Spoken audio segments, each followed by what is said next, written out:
Crossing the river of denial.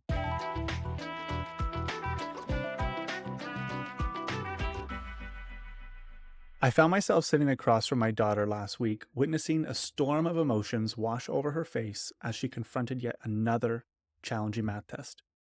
This year has been particularly difficult. Our family's move to Spain thrust her into the UK educational system, which runs approximately 2 years ahead of the Canadian curriculum she had grown accustomed to back in Canada. For my daughter, this year hasn't been about just catching up academically, it's been about embracing challenge on all fronts. Forming new friendships while grieving those left behind, pursuing the next level of her passion for soccer, learning a new language, and preparing university applications all simultaneously. Looking back, I know this will be a profound inflection point in her development. But in the moment, it is just simply hard.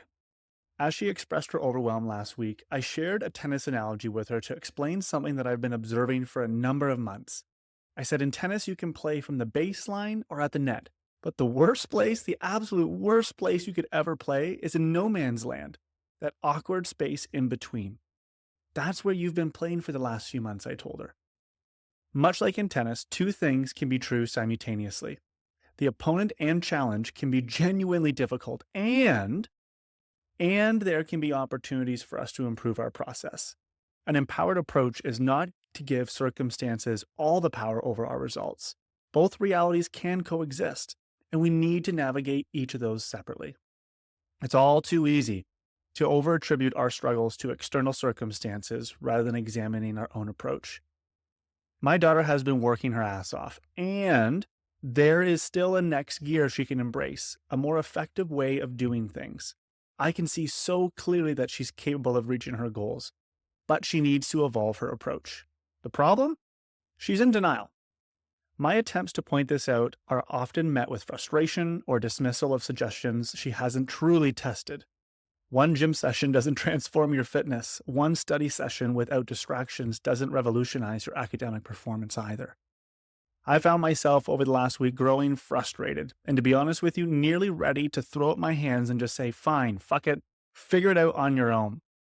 But then I paused and reflected on what I know about human nature, about denial itself. Denial isn't just something we witness in others. It's an ever-present force in all our lives. The invisible barrier between where we are and where we want to go, between who we are and who we're becoming. In many ways, denial serves us. It's a coping mechanism that allows us to refuse facing what we're not ready to confront. But for those of us with ambitions for growth, or more importantly, of those helping others grow as parents, coaches, and leaders, it is incumbent that we learn to navigate denial productively without destroying relationships in the process. A razor's edge that I've been personally walking this past week. We have two choices when we view denial.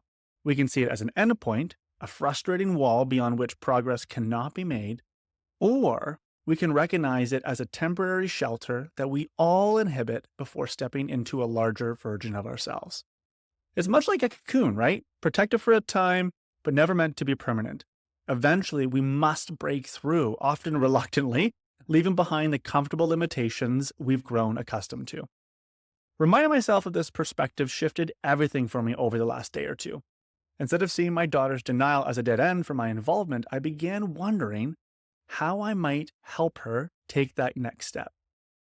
By thinking how I could help my daughter take the next step, I started to reflect on when I've personally experienced and subsequently overcome denial myself. In my own life, I've faced denial numerous times, and God knows I'm denying something right now. I denied how my spending habits were preventing me from building savings, often blaming external circumstances instead of really honoring and seeing my tendency towards what might be called adaptive poverty, where as I continued to make more money, my spending would rise in lockstep with my income. I also denied the subtle ways cannabis was affecting my life. I wasn't using it daily, but most evenings I would smoke to relax and unwind. Whenever somebody would suggest it might be impacting me negatively, I would immediately become defensive, listing all the successful people who use cannabis regularly. The reality wasn't that it was destroying my life, but rather placing an invisible ceiling on what I could achieve. It was affecting my sleep quality, my morning clarity, and subtly dampening my ambition. Only when I finally took a month-long break did I realize the impact it had been having. And perhaps my most significant denial came during my first business venture, the concussion toolbox. As we struggled to gain traction in the concussion space, I blamed the political landscape and the entrenched interests actively impeding our progress. I spent countless hours rallying against the politics instead of considering a much simpler truth. Our product was not solving a real problem effectively. My denial prevented me from making the pivots that might have saved our business. When others tried to confront these patterns, I responded exactly as my daughter does now with me, with resistance, anger, and the conviction that they simply didn't understand me. The approach I was taking with her hadn't worked on me either, and reflecting on this over the last few days has helped illuminate that I may have a better way of supporting my daughter. Perhaps I need to confront my own denial that she was the problem, and maybe I was the issue here. This is something that's been on my mind for the last few days. All meaningful change requires tension. I know this to be true. Without tension, we remain comfortable in our current state, regardless of how uncomfortable that state might actually be. Paradoxically, we often choose the discomfort we know over the uncertainty of change. Looking back at the people who have most effectively helped me shed old ways of being, I realized they didn't create tension between us. They illuminated tension within me. This distinction is crucial. Tension within is productive. Inner tension occurs when somebody confronts contradictions in their own thinking and recognizes the gap between their current reality and the future that they want for themselves. This tension is generative and motivating. Now, tension between people is counterproductive, especially with those that you're leading and those that you love. Interpersonal tension develops when somebody feels pushed, told what to do, or defensive in a conversation. This tension rarely, if ever, produces growth and often creates resistance. Those who have helped me transform over the years have done two things consistently. They modeled what it looked like to achieve what I wanted, and they focused conversations on where I wanted to go, what was calling me forward, what I dreamed of becoming.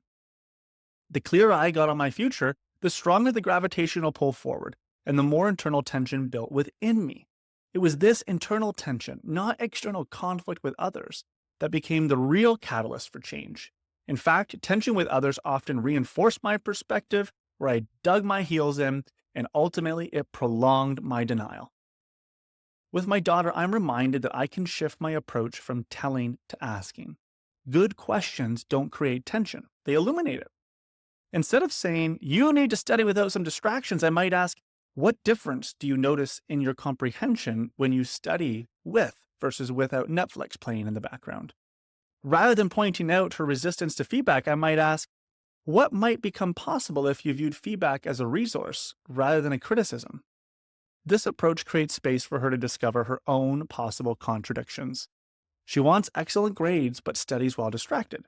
She aspires to play competitive soccer but skips essential rehab components. She desires independence but organizes herself in ways that produce stress and anxiety. It's when these contradictions are illuminated through curious questions rather than pointed statements, they can create productive internal tension rather than defensive external tension. Acceptance of our denial is like a snake shedding its skin. Difficult, but man, is it beautiful once we begin the process. Starting this journey involves clearing away the confusing, the cluttered, and the complicated to find the beautiful, often hidden, lineaments of the essential and the necessary. You see, denial stands at a crossroads. It can become a prison that places shackles on our potential, or it can become a gateway to the next larger context of our lives. If you're supporting somebody wrestling with denial, here are 3 approaches that I want to invite you to consider. First, ask, don't tell. Questions create internal reflection, while statements often trigger defense. Instead of saying, you're not studying effectively, try asking, what would happen if you tried studying without your phone for 3 consecutive days? What are you afraid might happen if you tried that? Number 2, share your own journey through denial. In previous podcast episodes, I have shared my thoughts on using vulnerability and storytelling to model good student behavior as a way of influencing and coaching others, instead of being a teacher. Vulnerability creates safety for others to examine their own blind spots. Number 3, Be patient. Denial doesn't dissolve overnight. Sometimes the most powerful thing that you can do is plant a seed and give it time to grow. Remember, people change when they're ready, not when you're ready for them to change. My daughter may not implement my suggestions today, but that doesn't mean that she didn't hear them.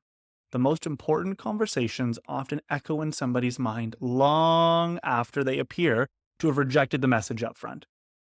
So remember, the next time you encounter denial in yourself or somebody that you love, just remember that it's not an endpoint, but it's a transition. It's not a failure of character, but a necessary step in growth. Denial rarely ends by forcing confrontation with what we're avoiding. Instead, it dissolves beautifully when we become clear enough about where we're going that we can no longer tolerate what is holding us back. In this way, denial becomes not an obstacle but a doorway, not a frustration, but an invitation to the next version of ourselves. And isn't that what we all want, both for ourselves and for those that we love? The chance to continually evolve into something more aligned with our highest potential. So, as I sit across from my daughter, watching her wrestle with changes she did not ask for, I'm learning to see her denial not as stubbornness, but as protection, a temporary shelter that when the time is right, she'll outgrow on her own journey to becoming exactly who she's meant to be.